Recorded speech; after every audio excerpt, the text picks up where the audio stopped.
মিন্টু বিড়াল আর কাকাতুয়া গাজরের হালুয়া বানানোর জন্য জমি থেকে টাটকা গাজর তুলে বাড়ি ফিরছিল।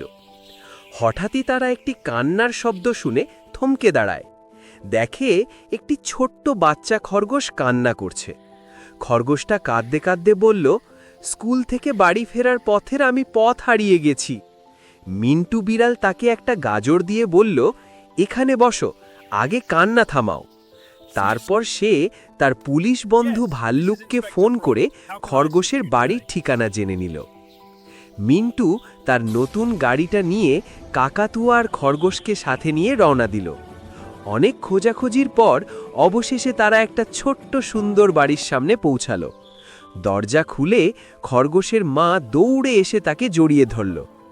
মা বাচ্চা দুজনই আনন্দে কেঁদে ফেলল আর মিন্টুদের ধন্যবাদ জানালো।